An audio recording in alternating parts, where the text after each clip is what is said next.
이제 세 번째 강의는 영성 훈련을 위한 목회적인 디자인에 대해서 좀 말씀을 나누고 싶습니다. 영성 훈련을 교회 안에서 어떻게 시작할까 이제 고민이 이제 되실 텐데, 뭐 가장 먼저 여러분들이 권면하고 싶은 거는 여러분이 먼저 경험을 하셔야 된다는 겁니다. 경험하지 않고 책을 보고 하면은 이미 내가 가지고 있는 그 개념 안에서 해석을 하고 이해를 하기 때문에 그 범주에서 벗어날 수가 없습니다. 저희가 실제로 뭐 유럽을 여행한다거나 다른 나라를 여행하면은 다 책으로 보고 다 알잖아요. 근데 막상 가보면 다릅니다. 그죠?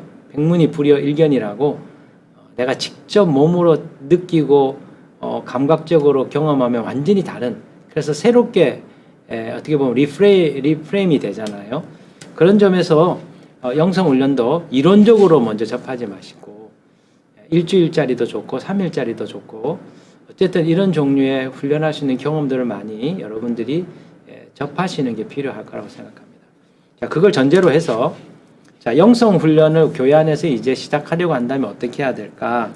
목회적인 어떤 설계가 좀 필요합니다. 첫 번째는 여러분에게 교회 내에 영성훈련 과정을 개설을 하라는 거죠. 이걸 좀 생각을 하셔야 됩니다. 먼저는 오리엔테이션 과정이 좀 필요합니다. 영성학교라고 하는 이름도 괜찮고 아니면 뭐 영성 세미나도 괜찮고 오리엔테이션이라고 해도 괜찮고 어쨌든 영성훈련에 대하여 좀 소개하는 과정이 좀 필요할 것 같습니다. 여기에는 영성 사역자들을 초대해서 그분들의 강의를 좀 들으시거나 아니면 사실 이 영성훈련 그러면 제가 지난번 강의에서도 말씀드렸지만 이 용어가 주는 뉘앙스와 이미지들이 강합니다. 그래서 이 용어나 또 영성훈련에 대해서 좀 친숙해질 수 있는 시간을 좀 가지는 게 필요해요. 그래서 여러분들이 좀 신뢰할 만한 분들, 뭐 영성신학자, 신학교에서 가르치는 교수님도 괜찮고 또 영성 지도를 실제로 경험하시고 가르치시는 분들도 계십니다. 그런 분들을 좀 모셔도 괜찮고 뭐 영성 목회를 하시는 분들을 모셔서도 괜찮을 것 같아요. 그래서 여러분들의 교회 가운데서 필요한 부분들을 이렇게 파악하셔가지고 같이 오리엔테이션 과정을 갖는 것을 저는 권하고 싶습니다. 자, 이 오리엔테이션 과정에서의 초점은 영성훈련에 대해서 관심을 가져 있는 사람들을 발굴하는 겁니다. 아무나 의무적으로 하면요 부작용이 있습니다. 무조건 하세요. 그러면 하기 싫은데 하게 되면 본인이 가지고 있는 신학적인 어떤 프레임을 가지고 그 영성훈련을 재단을 하고 판단을 하기 때문에 오히려 교회 안에서 그것을 가로막는 어떤 부정적인 어떤 역할을 그분들이 하시게 돼요. 그래서 영성훈련을 할 때 제일 중요한 것은 자발적으로 이 영적인 훈련을 받고 싶어하는 분들, 영적인 목마름이 있는 분들, 이런 분들을 발굴해내서 이분들 중심으로 같이 이 훈련을 받아가는 것입니다. 두 번째 단계에서는 영성훈련 프로그램을 실제로 이제 개설을 해야 되는데 저는 주말을 주로 이용해서 영성 캠프라고 하는 이름으로 프로그램을 시작을 했습니다. 제가 이제 올해 목회 개척한 지 13년째인데요. 개척 초기부터 제가 신학교 다닐 때 이 영성훈련을 받고 너무 유익해서 청년부 사역을 할 때 일부 좀 활용을 하다가 개척을 하고 난 뒤에 이제 목회 디자인 속에 이 부분을 집어넣었었어요. 저는 주말을 이용해서 금요일, 토요일, 주일을 이용해서 수도원이나 아니면 수양관을 빌려서 그곳에서 영성훈련 프로그램을 진행을 했었습니다. 1박 2일 프로그램도 했었고 2박 3일 프로그램도 해봤었고요. 그리고 하루짜리 프로그램도 나름 진행을 해보았습니다. 자, 이렇게 실제로 영성훈련을 맛볼 수 있는 프로그램을 만들어서 뭐 전반기에 한 번, 후반기에 한 번 이렇게 하셔도 되고 또 뭐 3개월에 한 번, 분기별로 한 번씩 아마 교회 활동이 많아서 그렇게 하기는 굉장히 좀 쉽지는 않으리라고 생각이 됩니다. 그래서 목회 활동 중에 여러분들이 필요한 만큼 횟수를 정하시고 개설하는 게 필요한데요. 자, 이제 예를 들어서 1박 2일 프로그램을 한다. 대체로 저는 연말에 12월에 남성들을 위한 연말 피정, 1월 초에는 여성들을 위한 연말 피정.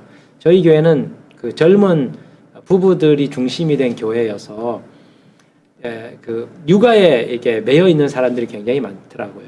그러니까 부부를 같이 불러서 하기에는 이게 현실적으로 어려움이 있어서 한 사람이 아이를 보고 한 사람이 훈련에 들어가고 또 그 다음번에는 교대를 해서 들어갈 수 있는 형태로 프로그램을 이렇게 만들었었습니다.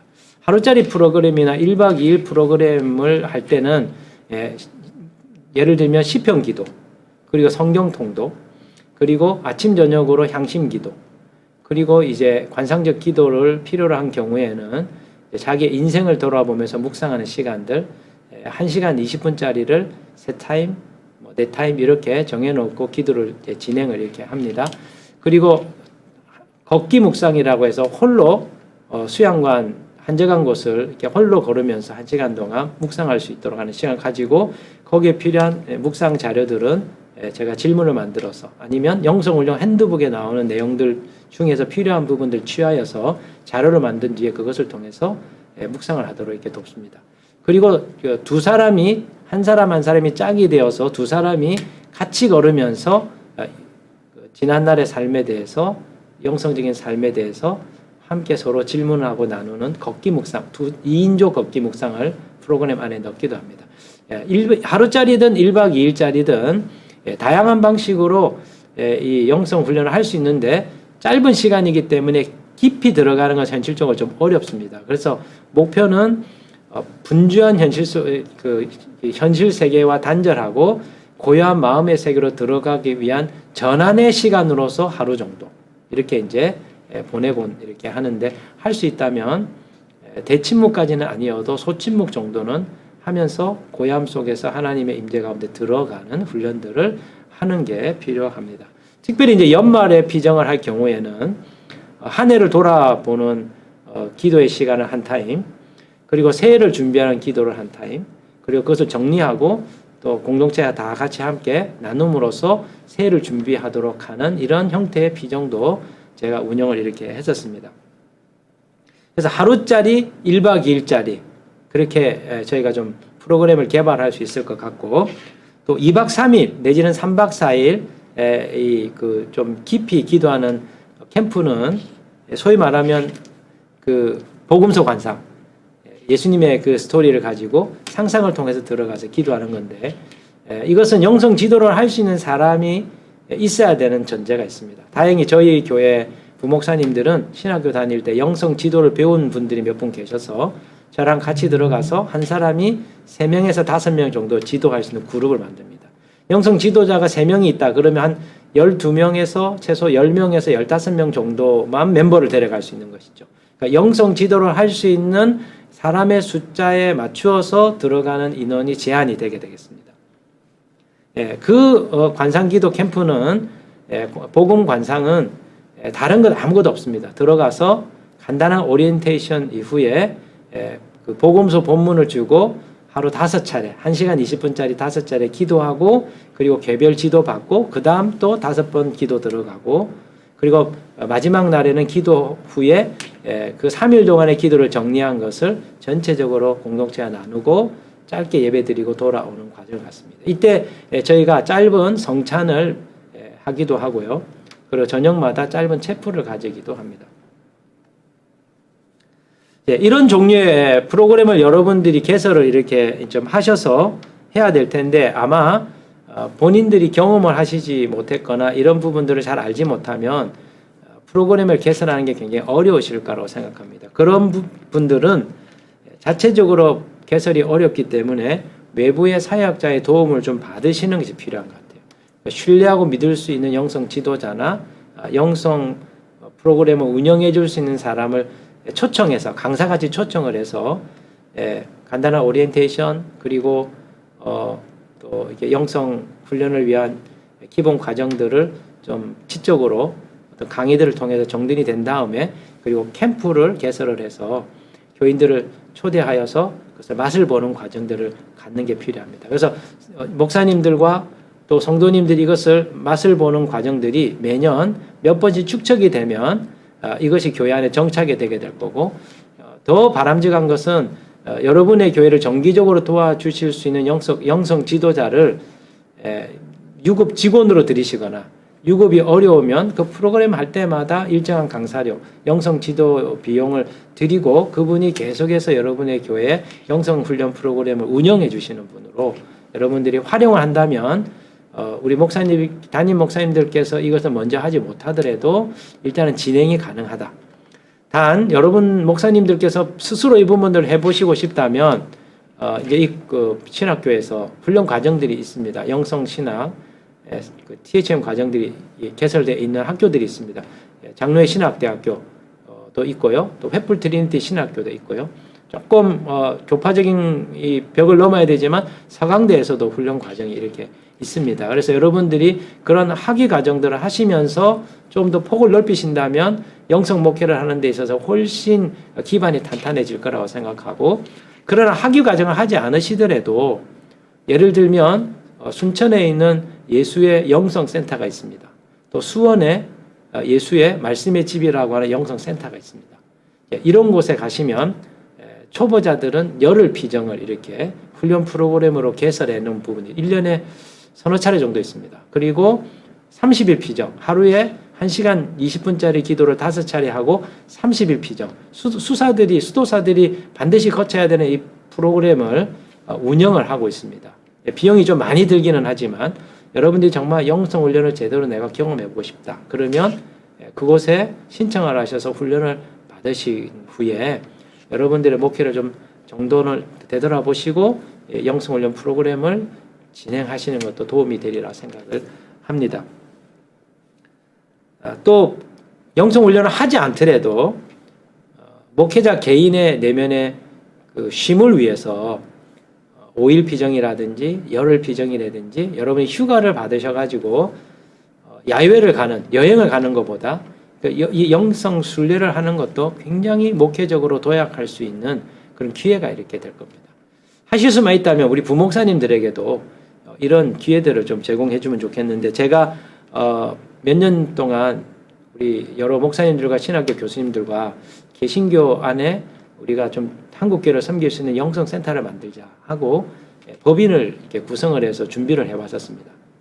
양평에 지금 땅을 사서 거기에 짓고 있는 그룹도 있고, 또 저는 이제 또 그 신학교 은사님과 몇 분 목사님들하고 지금 목회자들을 위한, 그리고 부목사님들을 위한 그 도심 속에서 할 수 있는 영성 훈련 프로그램을 개발해서 1박 2일 수련, 그리고 3박 4일 수련, 이 과정을 저희가 준비해서 이제 후반기 9월부터 제공을 하려고 하고 있습니다. 여러분들이 이제 이런 기회를 통해 가지고 참여하시면 아마 영성 목회에 대한 감과 방향이 조금씩 생기지 않을까. 그리고 그런 과정을 통해서 이제 영성 지도를 하실 수 있는 분들, 영성 목회를 하시는 분들과 인적인 네트워크를 형성하신다면은 아마 여러분들이 영성 목회를 개인적으로 아직 뭐 경험이 부족해서 자신이 없으실런지는 모르겠지만 충분히 2, 3년 내에 이 부분들을 시도하실 수 있으리라 그런 기대를 해봅니다. 또 이제 저희가 교회 내 영성 훈련 프로그램을 개설하고 난 뒤에 좀 고민해야 될 부분은 위탁해서 이 영성 훈련을 더 심화하는 것입니다. 이런 경우에는 외부에 그 훈련하는 단체에 우리 성도님들이나 또 우리 목사님들을 위탁하는 것이죠. 예를 들면 우리 개신교 안에 은성수도원이라고 하는 곳이 포천에 있었습니다. 지금은 그 동네 그 주민들과 관계 때문에 수도원은 운영을 못하고 있는 상황인데, 거기서 정기적으로 매달 4일 내지는 5일짜리의 이게 복음관상 훈련 프로그램을 매달 운영을 했던 것으로 제가 알고 있습니다. 지금은 거기서는 하지 못하지만 그 영성 지도를 했던 목사님이 개인적으로 프로그램을 계속 운영을 하고 있는 걸로 제가 알고 있어요. 그래서 저는 저희 교인들 중에서 제가 3일짜리 비전까지는 훈련 프로그램은 교회 자체적으로 하지만 더 깊은 부분들을 좀 하려면 외부에 위탁해야 되겠다고 해서 은성수도원의 이 프로그램에 저희 교인들을 일부 참여하도록 이렇게 고민을 했었어요. 그래서 여러분들이 이제 이런 단체, 또 향심기도를 이렇게 훈련시켜주는 우리 개신교 단체가 있습니다. 이제 살렘 영성훈련원이라고, 여기 참여해 계신 분들은 대체로 성공의 우리 사제님들이었던 것 같아요. 물론 다 그런 분들은 아니고 또 그 강사님들 중에서는 또 우리 횃불 트리니티 교수님도 계셨던 것 같습니다. 그래서 여러분들이 또 향신 기도를 배우고 싶으면 이런 단체도 있고요. 또 가톨릭 그 수녀님들이 운영하는 이 훈련하는 단체도 있습니다. 향신 기도를 가르쳐주는 단체도 있고 또 복음관상 렉처 디비나를 가르쳐주는 수도원들도 있습니다. 이런 데를 여러분들이 찾으셔가지고 위탁해서 훈련을 받도록 하는 방법이 있습니다. 단 매우 조심스럽습니다. 왜냐하면 우리 성도님들이 외부에 있는 단체에 가서 훈련을 받을 때 우리 담임 목사님들의 기본적인 목회적 스피릿이 있는데 이것과 신학적으로 충돌이 되면 문제가 되거든요.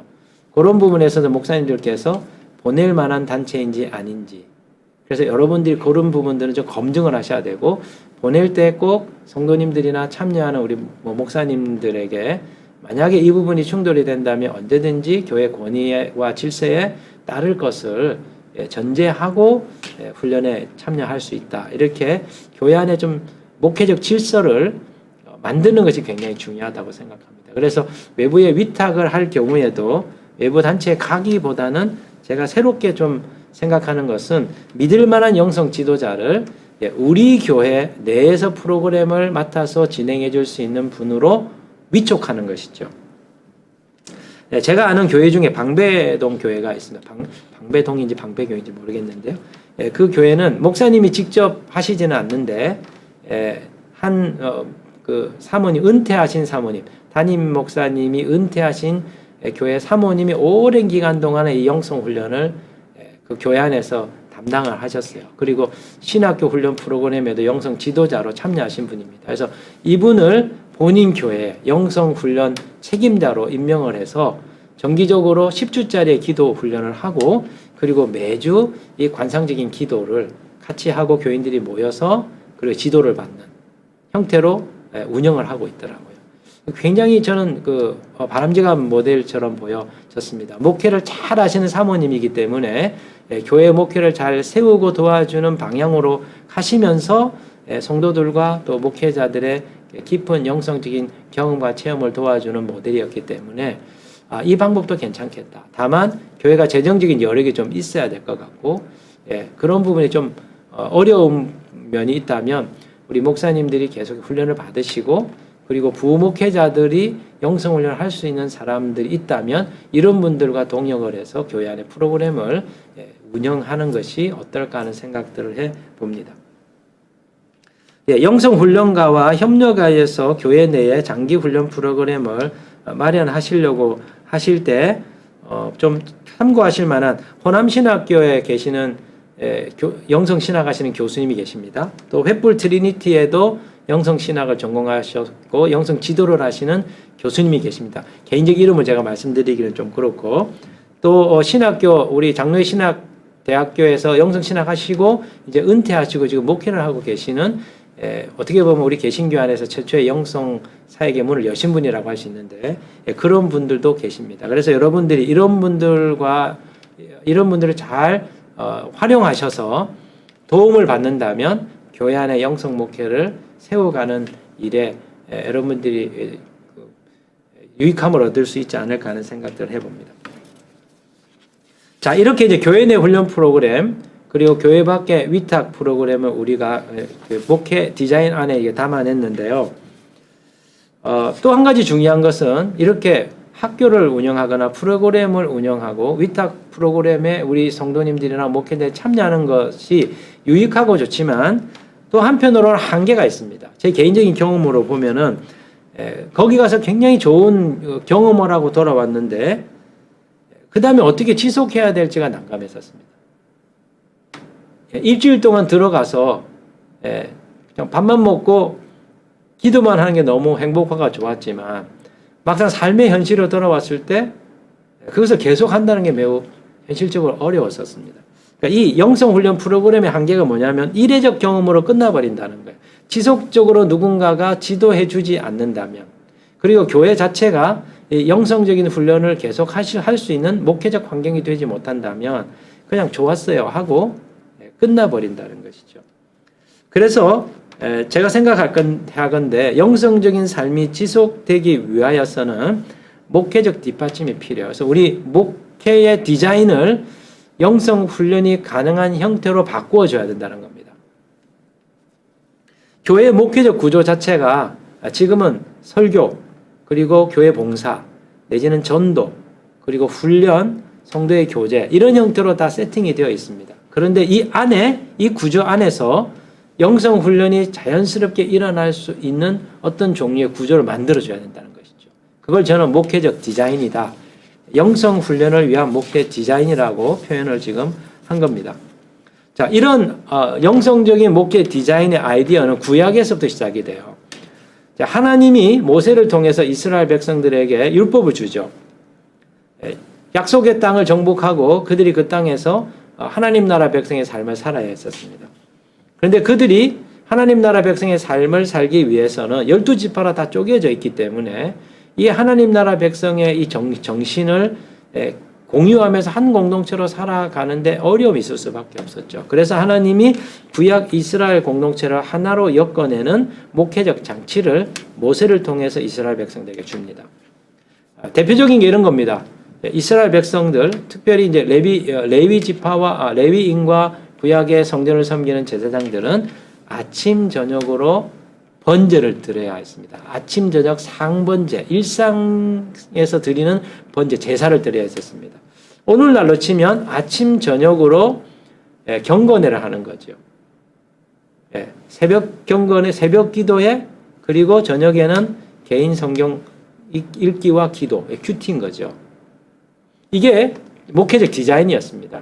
그리고 주야로 성경을 묵상하라고 시편의 말씀을 통해서 복 있는 사람은 악인의 꾀를 따르지 않고 여호와의 율법을 주야로 묵상하는 자로다. 아침 저녁으로 여호와의 말씀을 묵상하도록 하는 영적인 목회적 장치를 만들어 주신 거죠. 그래서 우리 교회는 새벽 기도회라고 하는 것이 있습니다. 그리고 성도 개인은 큐티를 해야 됩니다. 이게 기본이라는 것이죠. 이게 매일 진행되어야만 우리 성도들의 영성적인 삶이 지탱이 된다는 겁니다. 이게 목회적 디자인입니다. 두 번째로 하나님이 이스라엘 백성들에게 기본적으로 요구한 것은 안식일을 거룩히 지키라고 했습니다. 일주일에 한 번씩 하나님 앞에 나가서 예배하는 삶을 살게 한 것이죠. 하나님의 은혜를 되돌아보게 한 것이죠. 그리고 하나님 안에서 영혼의 쉼을 얻게 되는 것이죠. 주 1회 정기 예배를 드리는 겁니다. 그래서 저희들도 이 구약과 신약의 전통을 따라서 7일에 한 번 모여 하나님 앞에 정기 예배를 드리는 겁니다. 오늘날 함께 모여서 예배를 드릴 수 없는 어려운 상황이지만 유튜브를 통해서든 온라인을 통해서든 어쨌든 이 예배적 삶이 붕괴되지 않도록 이 장치를 만들어내는 게 굉장히 중요합니다. 세 번째는 하나님께서 1년에 3차례 절기를 지키게 하지요. 6월절, 77절, 초막절을 지키게 합니다. 자, 이 절기를 지킬 때 어떻게 하죠? 온 이스라엘 백성들이 예루살렘 성전에 다 같이 모여야 했습니다. 1년에 3차례 모여서 7일을 그곳에서 보냅니다. 축제로 보냅니다.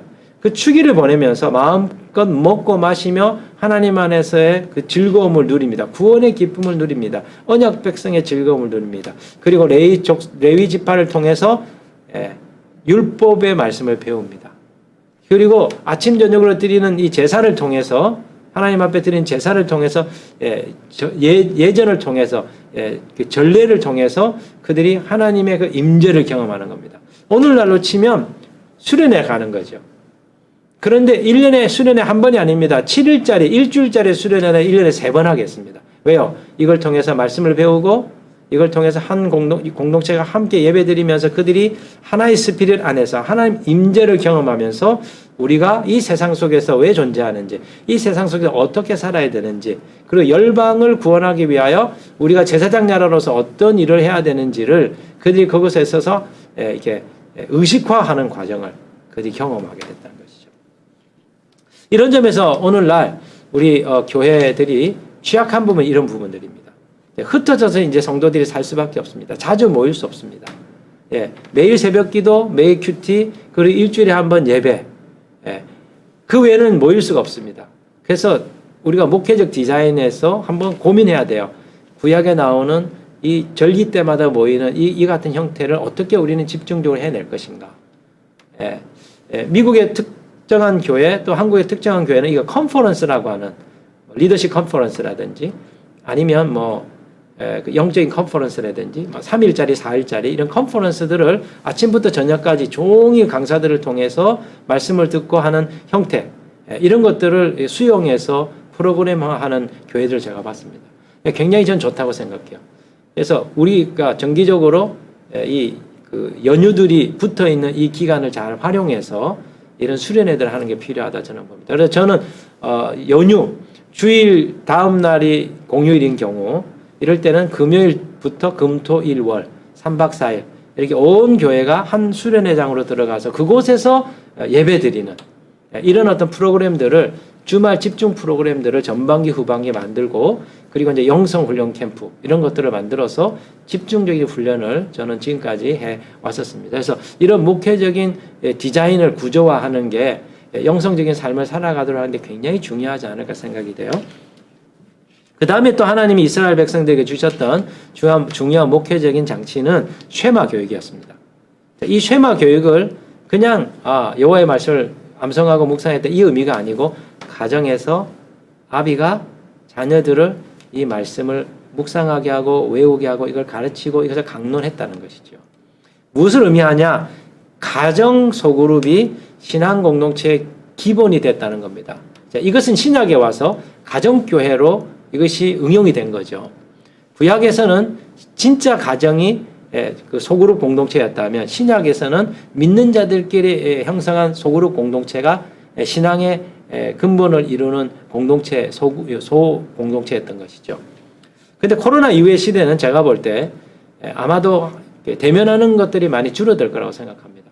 그래서 결국은 가정이 신앙 공동체의 기본이 되어야 되지 않겠는가. 그 모델이 구약에 나오는 쉐마 교육이라는 것이죠. 가정에서 성경을 함께 묵상하고 함께 그것을 나누고 그리고 여호와의 신앙을 붙들고 살아가게 되는 이 모델을 목회적 디자인 안에 가지고 오는 게 필요하다는 겁니다. 가정이 소그룹이 되기 어려우면 교회 안에 셀 모임이든지 목장 모임이든지 다락방 모임이든지 다양한 형태의 소그룹 공동체를 형성해서 우리 성도님들이 영성적인 삶을 살 수 있도록 하는 장치가 꼭 필요하다고 저는 여러분에게 말씀드리고 싶습니다. 자, 그 다음에 이제 제가 여러분에게 말씀드리고 싶은 것은 우리 성도님들과 목사님들이 영성훈련을 우리 교회 삶 안에서 실제로 살아내기 위하여 목회적 디자인, 목회적 구조를 만들어내야 된다고 말씀드렸습니다. 그런데 구약에만 이게 있었던 게 아니고 우리 신약 시대의 초대교회 안에도 이런 목회적 디자인이 있었습니다. 이걸 일명 초대교회의 구원의 절기라고 얘기해요. 구원의 절기. 초대교회에는 특별한 달력이 있었습니다. 8월 마지막 주부터 그 다음에 8월까지 1년을 한 해로 보고 절기를 따라서 믿음의 삶을 살게 만드는 독특한 캘린더를 가지고 있었습니다. 자, 구약에 보면 하나님께서 축제일들과 절기들이 포함한 교회력을 주세요. 그게 이제 8월부터 시작되는 것이죠.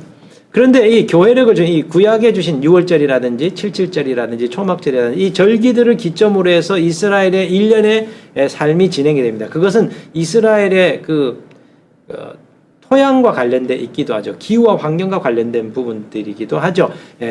가을부터 이렇게 농사가 시작이 됩니다. 그래서 그 다음 가을로 넘어가게 되는 것이죠.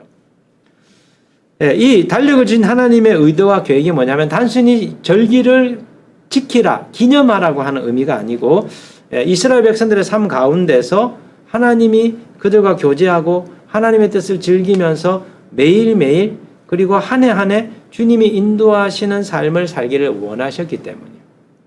하나님과 교제하고 하나님의 인도하심을 따라 사는 이 삶을 목회적으로 환경을 만들어주기 위하여 달력을 만드셨다는 것이죠. 그런데 이 구약의 달력은 본질적으로 구원의 절기였습니다. 무슨 얘기냐? 하나님이 그의 백성들에게 때를 따라 구원의 한 측면에 집중하게 하시는 것이죠. 6월절은 그들이 애굽에서 종되었던 것을 기념하는 것이잖아요. 종되었다가 구출받은 거죠. 하나님께서 죄와 사망으로부터 구원해 주신 것을 기억하는 거잖아요. 또 77절은 어떻습니까? 초막절은 어떻습니까? 77절은 추수를 통하여 하나님 주신 풍성한 구원의 은총을 맛보는 시기잖아요. 또 초막절은 어떻습니까? 광야의 시기를 지나는 동안에 하나님의 은혜 보호 아래 그들이 생존하였던 것들을 기억하며 하나님의 보호하심을 맛보고 경험하는 구원의 시간들이잖아요. 그러니까 이 절기들을 통해서 그 절기 시기마다 하나님이 베푸셨던 구원의 은총들을 기억하고 그 특별한 은혜를 다시 한 번 더 그 시기 동안에 경험하게 되는, 하나님으로부터 영적으로 다시 그것을 공급받게 되는 시간을 가지도록 하나님이 이 특별한 달력을 그들에게 줬다. 그래서 이 구원의 한 측면들을 그 시기마다 경험하도록 하는 측면에서 구원의 절기였다. 이렇게 말씀을 드릴 수 있는 거예요. 그리고 이제 이 구원의 절기를 제공하신 하나님의 의도는 이스라엘 백성들이 자주 하나님 앞에 범죄하고 하나님을 떠났습니다. 그래서 그들을 다시 깨우치고 하나님께 돌아오도록 하기 위하여 그들이 어떻게 애굽의 종살이 가운데 살았는지, 그들이 광야 가운데서 어떻게 하나님 앞에 불순종했는지, 그들이 하나님을 떠나서 살았을 때 얼마나 그들이 굶주리고 헐벗었는지, 그런 이스라엘의 선조들을 하나님은 어떻게 건지고 구원하시며 그들의 구원의 은총을 베푸셨는지를 기억하고 다시 하나님께 돌아오도록 하는 장치로서 이 교회력이라고 하는 구원의 절기라고 하는 달력을 이스라엘 백성들에게 줬다는 겁니다. 이 같은 절기에 담겨 있는 이 구원의 신비를 초대교회의 영적인 아비들, 교부들은 이것을 깨닫게 됩니다. 그래서 하나님께서 구약의 절기를 정하시고 이 절기를 따라서 살도록 하신 데에는 하나님의 구원의 이 깊은 의미들을 그냥 단순히 기념하는 차원이 아니라 실제로 우리의 삶 속에서 다시 한 번 더 맛을 보고 그것을 증폭시켜 나가도록 하라는 것이었구나. 그 속에 담겨 있는 하나님의 은총을 깨닫고 이 절기에 따른 영성적인 삶을 우리도 살아내자. 그래서 이것을 구약적 의미에서 신약적 의미로 예수 그리스도의 구원의 사건과 그리고 예수 그리스도께서 이 땅에 오신 이후에 이 땅에서 구원의 행적들을 따라서 우리가 살아가도록 하는 신앙의 여정을 만들자. 그래서 교회력을 따른 믿음 생활의 달력을 만든 겁니다. 근데 오늘날 우리 개신교는 이 절기와 이 절기에 따른 신앙생활을 많이 잃어버렸어요. 그리고 단순히 우리는 그날만 부활절 하루, 성탄절 하루, 하루하루만 이렇게 기념하고 끝나버립니다. 근데 초대교회는 그렇지 않았습니다.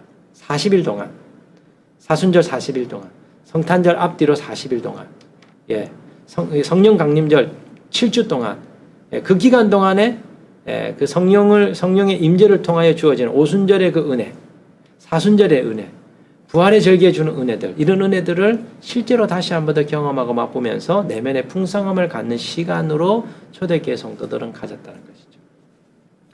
그래서 교부들은 초대교회의 구원의 절기에 따른 달력을 만듭니다. 그러니까 대표적으로 여러분이 강연이 없으셔서 좀 보실 수 있을는지 모르겠는데 8월 마지막 주부터 한 해가 시작됩니다. 초대교회는. 그리고 10주 동안 하나님 나라 절기로 시작합니다. 그리고 성육신의 절기에 들어가는데 여러분 잘 아시는 것처럼 대림절, 그리고 성탄절, 그리고 그 이후에 할례 축일, 주연절을 거치면서 이 기간을 보냅니다. 하나님 나라 절기가 10주고요. 성육신의 절기 6주 동안 금식 절기를 보내고 그리고 6주 동안 축일의 절기를 보냅니다. 그리고 성육신의 절기와 구원의 절기 겹치는 기간이 한 3주 정도 있는데 이것은 굉장히 독특한 그 고안입니다. 왜냐하면 단순히 예수님의 그 탄생을 기념하는 성육신의 절기로 끝나는 게 아니고 다시 예수 그리스도께서 십자가를 지시는 구원의 그 사명을 지기 위하여 이 땅에 오신 그 기간에 겹쳐서 미리 우리로 하여금 준비하게 만드는 시간을 갖습니다. 그 다음에 여러분 잘 아시는 것처럼 사순절 기간 동안에 십자가의 절기를 보내는데 좀 교파마다 조금씩 다릅니다. 7주를 보내냐 6주를 보내냐 조금 다른데 그 사순절 기간과 그리고 종료주일 이후의 성주간 이렇게 좀 구분해서 나누어서 보내기도 합니다. 그 뒤에 이제 부활의 절기가 예수님의 부활하신 날을 기념하면서 6주간 진행이 되고요. 그리고 부활절 뒤에 2주 정도는 승천절이 있습니다. 그리고 승천절이 지나면서 오순절 성령 강림하신 강림절로부터 해서 성령의 절기가 5주 진행이 되고 그리고 그 뒤에 4주 동안 선교의 절기, 성령을 받고 사도들이 나가서 복음을 전하는 것을 기념하게 하고 그 선교를 통하여 주어지는 하나님의 구원의 은총을 맛보게 하는 시간입니다. 그리고 이제 하늘과의 동반자 관계의 절기라고 하는 게 2주가 있고 그리고 이제 종말의 기다림, 종말론적 시기 2주, 이렇게 1년이 전체 축일과 절기에 의해서 초대교회에서는 신앙이 진행되겠습니다. 독특한 게 뭐냐면요. 각 주일마다 복음서 본문으로 설교할 수 있도록 본문들이 다 정해져 있다는 겁니다. 그러니까 초대교회 교회는 어느 곳에 있던 교회든지 똑같은 본문을 가지고 그 같은 주간에 설교를 하는 겁니다. 놀라운 거죠. 이게 초대교회의 디자인이었습니다. 예수 그리스도께서 왜 이 땅에 오셨고, 그리고 우리의 구원을 위해서 왜 이런 여정을 걸으셨는지 그 속에 담겨 있는 신비가 있고 구원이 있다고 믿었기 때문에 초대교회의 영적인 아버지들인 이 교부들은 하나님께서 주신 이 절기와 이 구원의 이 달력 속에, 절기 속에 있는 이 신비를 우리가 살아내기 위하여 이렇게 1년을 달력으로 만들어서 가야 되겠다. 그리고 그 정신과 그 사상을 가장 심화시켜줄 수 있는 본문들을 택합니다. 그 렉시콘이라고 얘기하잖아요. 사복음서에서, 복음서에서 본문을 택해서 배치를 합니다. 제가 여러분의 자료를 저는 줌으로 여러분과 만날 거라고 생각하고 제가 컴퓨터로 자료를 옮기려고 준비했는데 이제 유튜브로 나가게 돼서 죄송한데, 혹시 관심 있으시면 다음에 제가 이 자료들을 여러분들에게 소개를 좀 해드리고 싶습니다.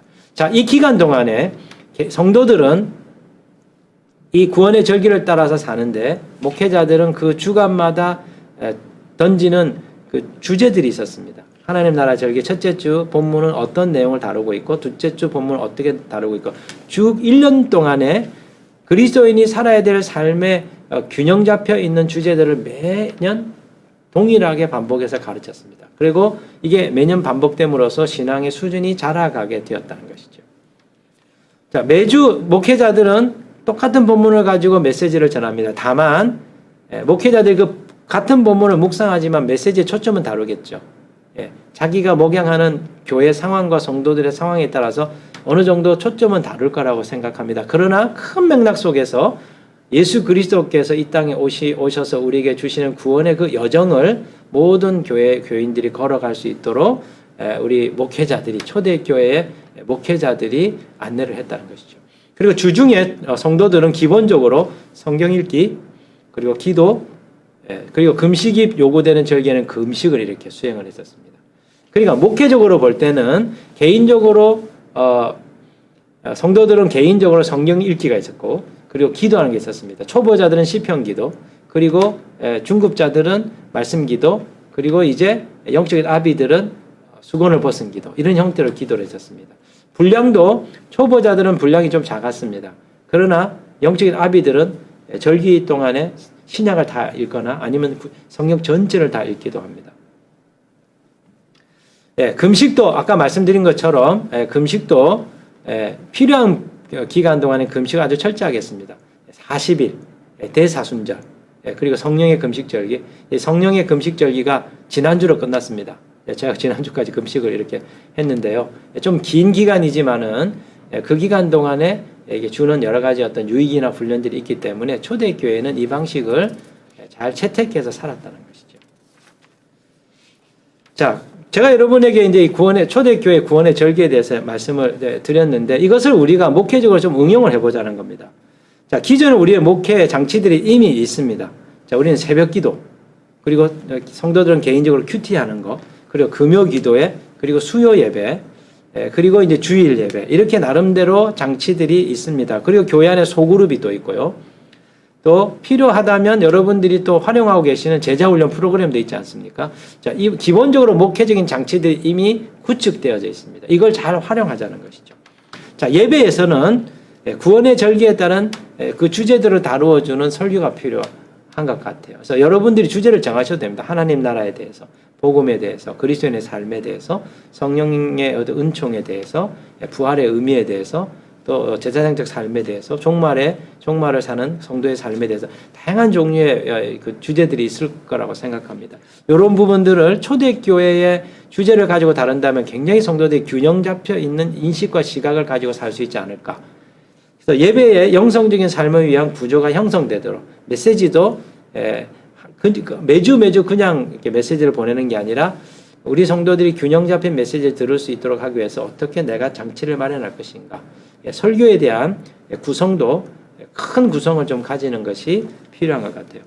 자, 새벽 기도와 개인 큐티 때는 성경 묵상에 대한 원리를 좀 가르쳐 주시고 기도에 대한 원리들을 좀 가르쳐 주는 게 좋을 거라 생각합니다. 저는 이제 한 달에 한 주는 제가 집중해서 새벽 경건학교라고 해서 제가 기도에 대해서만 주로 좀 집중적으로 하고 나머지는 이제 창세기부터 해서 짧게 하루에 한 장씩 강해를 하고 그리고 이제 기도 재단이라고 하는 성막형 기도라고 하는 형태를 가지고 성도님들이 기도할 수 있도록 포맷을 만들어서 지금 기도를 하고 있습니다. 개인적으로는 큐티를 할 수 있도록 계속 독려해서 새벽 기도 큐티 이제는 유튜브로 새벽 기도가 나가니까 반드시 같이 참여하고 개인적으로 성경 읽기와 기도하는 큐티를 꼭 하도록 이렇게 장치를 마련하는 게 좋겠고요. 소그룹에서는 공동체 훈련 그리고 제자 훈련에서는 다양한 종류의 그 제자의 삶을 살아내야 될 부분들을 가르쳐 주시는 것이 좋을 것 같습니다. 자, 우리가 영성 훈련을 이렇게 할 때 기존의 제자 훈련을 하고 있던 부분들이 있을 겁니다. 자칫 잘못하면 이게 충돌될 수가 있고 또 기존의 제자 훈련은 다 필요 없고 영성 훈련은 다 가야 돼 이렇게 또 오해하실 수도 있습니다. 이게 조화가 필요한데 기존에 가지고 있는 제자 훈련은 기초적 과정으로 계속 하신기를 저는 권해요.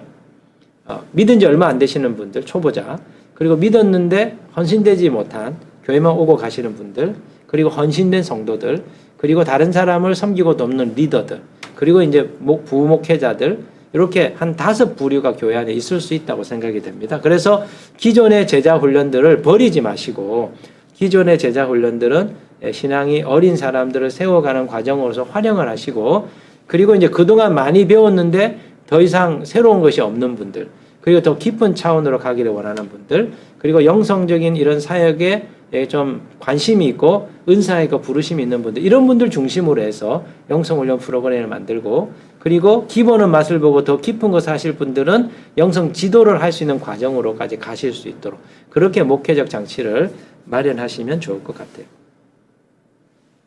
자, 예를 들어서 선교단체 제자훈련은 복음에 대해서 잘 가르쳐주고 있고요. 신자의 삶에 대해서 또 전도하는 방법, 제자 삼는 제자훈련 방법 또 소그룹을 운영하는 원리나 리더십에 대해서 또 기독교 세계관에 대해서 또 큐티나 또 귀납적 성경 방법에 대해서 이런 걸 잘 가르쳐 줍니다. 이런 부분들을 계속해서 활용하기를 저는 권면을 해드리고요. 또 어떤 특정한 단체에서는요. 내적 치유를 잘하는 단체가 있습니다. 중보기도라든지 영적 전쟁이라든지 또 경배와 찬양이라든지 예배자의 삶이라든지 이런 부분들 아버지의 마음이라든지 이런 부분들을 아주 체계적으로 잘 가르쳐주는 그런 선교단체들이 있습니다. 이런 부분에 좋은 것을 여러분들이 흡수하셔서 교회 안에서 가르친다면 성도들이 굉장히 다양한 부분들을 배울 수 있을 거라고 생각이 됩니다. 거기에 대해서 고전적인 영성훈련 오전에 제가 말씀드린 것처럼 렉치오 디비나 제가 1강, 2강에서 말씀드린 것처럼 렉치오 디비나나 관상기도 같은 거, 복음 관상 같은 것들을 배워보시고 이 훈련을 하고 난 뒤에 성경 읽기, 금식, 은둔, 기도, 철야, 속사라 훈련, 또 경배 이런 부분들을 고전적인 형태들을 다시 한 번 더 우리가 새롭게 경험을 해서 기존의 것들을 다시 다시 한 번 더 재구조화하는 이런 방향으로 여러분들이 좀 가시면 어떨까 싶습니다. 이제 끝으로 이제 말씀을 드리고 싶은 이렇게 이제 영성 훈련에 대해서 영성 목회를 우리가 좀 이 코로나 시대를 거치면서 이제 하는 것이 너무나 절실하다고 생각되는데 이런 영성 목회를 하려면 이제 준비가 필요하잖아요. 자, 영성 목회를 위한 준비 뭐가 필요할까요? 먼저 목회자 자신이 경험하는 게 중요한 것 같아요. 내가 알아야 이것도 열 수 있고 그렇지 않으면 두렵습니다. 이거 괜히 이상한 것 아니야? 이런 마음 때문에 열기가 어렵습니다. 그래서 먼저 목사님들께서 훈련을 좀 받아보시면 좋겠어요. 그래서 영성 훈련에 대한 이해가 생기면 영성 목회를 위한 기반이 이렇게 생기기 때문에 하실 수 있다면 여러분이 경험하시고 1년에 한 차례씩 정기적으로 피정을 수도원이든 아니면 영성 지도해 주실 수 있는 분과 함께 기도원이든 수양관이든 조용한 곳을 찾으셔서 이렇게 영성 훈련을 정기적으로 하신다면 굉장히 목회에 도움이 될 거라고 생각합니다. 두 번째 영성 목회를 위한 준비는 영성 훈련에 대한 소개와 관심자를 모으는 게 굉장히 중요하고요. 아까 말씀드린 것처럼 간단한 영성 훈련 과정들을 이렇게 개설을 좀 하시고 중요한 거는 천천히 가시라는 겁니다. 영성 훈련이라고 하는 것이 딱 딱 배워가지고 이해가 되고 그걸 가르치면 금방 되는 게 아닙니다. 이건 살면서 삶으로 흡수해야 되는 겁니다. 그래서 프로그램 한두 개 했다고 영성 목회가 되는 게 아니고 또 한두 개 했는데 특별히 뭐 변화도 없고 도움이 없는 것 같다고 해서 낙심한 일도 아닙니다. 그냥 이것을 우리 목회 구조 안에 자리 잡을 수 있도록 천천히 맛을 보시면서 간다면 그 농사하는 것처럼 씨앗을 뿌리고 그게 나서 먹으려면 1년 걸리잖아요. 시간이 많이 걸립니다.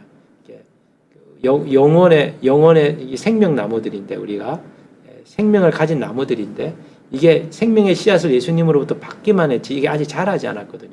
이게 자라는 데는 시간이 많이 걸립니다. 물도 줘야 되고 돌봐줘야 되고 가꿔줘야 되는 거거든요. 그런 면에서 느긋함을 가지시고 천천히 영성 훈련을 하시면서 영성적인 삶을 맛보는 그리고 그런 일에 함께 참여하고 싶어하는 사람들을 발굴해내는 찾아내는 이런 과정으로 그리고 목회의 구조를 어떻게 장기적으로 디자인할 건가 내가 해왔던 목회에 좋았던 것들은 어떤 것을 되살리고 그리고 내게 부족한 이 영성적인 이런 사역을 어떻게 보완을 해서 좀 더 업그레이드 할 것인지 이 부분들을 계속 고민하시면서 목회적 구상을 펼쳐가는 게 필요하다고 봅니다.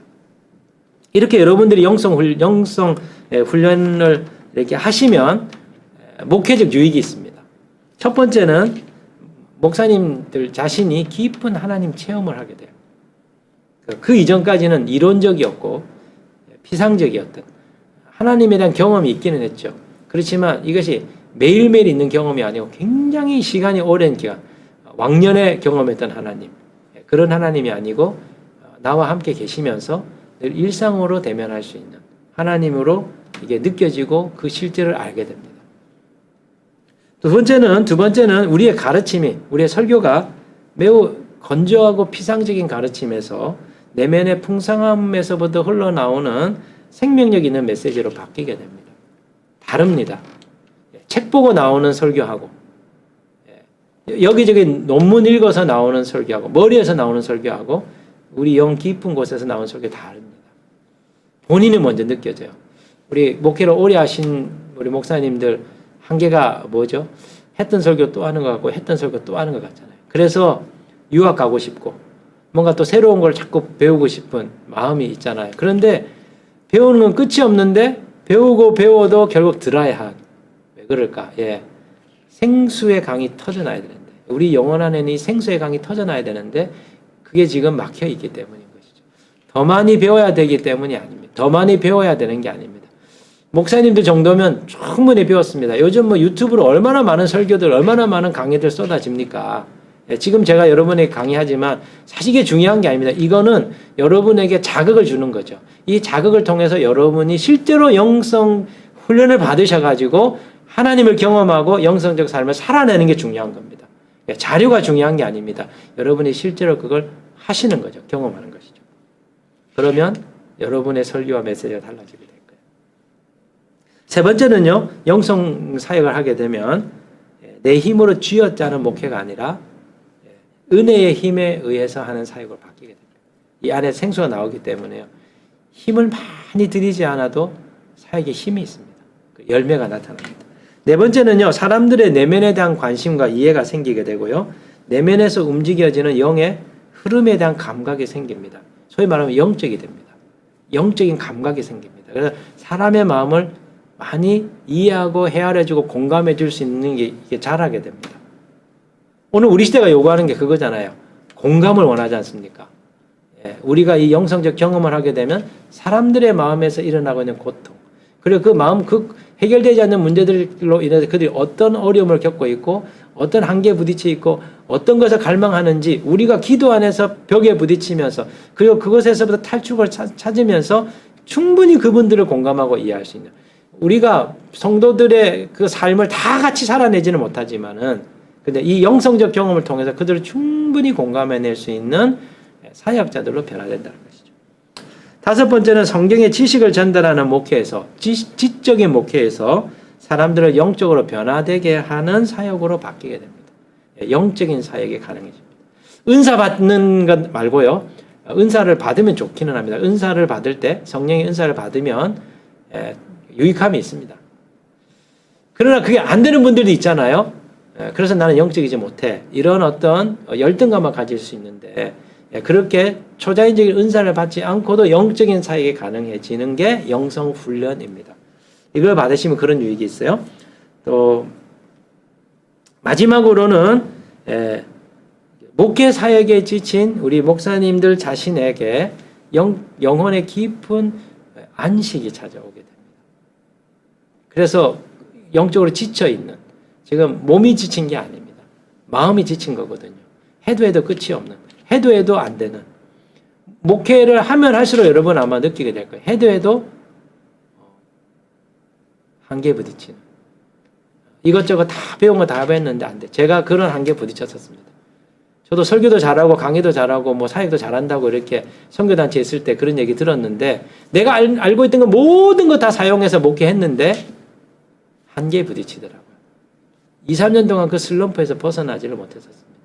거기서 빠져나오는데 가장 결정적인 것이 내 영혼의 샘이 터진 것이죠. 이 영성적인 사역을 여러분들이 목회 안에 가져오시고 여러분이 맛을 보시면 목회에 지친 여러분들에게 하나님의 정말 부어주시는 그 안식이 있게 될 겁니다. 사랑하는 우리 동역하는 목사님들, 제가 걸어왔던 영성적 여정이 있는데 제가 책 보고 여러분들에게 말씀드린 게 아니고 제가 경험하고 걸어왔던 걸 잘 정돈해서 말씀을 드렸습니다. 사실 뭐 영성 신학자 또 영성 지도하시는 분들 많이 계시지만 저는 같은 목회하는 입장에서 여러분들의 마음을 헤아리면서 제가 경험했던 것을 잘 정돈해서 말씀을 드렸어요. 지적으로 여러분들에게 뭐 얼마나 도움이 되었겠습니까마는 오히려 이 강의를 통해서 여러분들에게 뭔가 도전이 되고 자극이 되어서 우리 포스트 코로나 시대에 정말 목회가 위기이고 또 내가 목회 정말 생존해낼 수 있을까? 그리고 큰 교회는 컨텐츠들이 많아서 가능한데 우리 같이 작은 교회 가능할까? 아닙니다. 영성 목회하면 작은 교회가 더 유리합니다. 한 사람 한 사람을 깊이 만져줄 수 있기 때문이죠. 그래서 코로나 이후의 시대 영성적인 목회를 하신다면 여러분들은 분명히 탈출구를 찾을 수 있을 거라고 제가 자신 있게 말씀드립니다. 그래서 영성훈련 하실 수 있는 기회를 잡으시고 훈련 받으셔서 여러분의 목회에 새로운 어떤 장이 열려지게 되는 그런 기회가 되기를 간절히 바랍니다.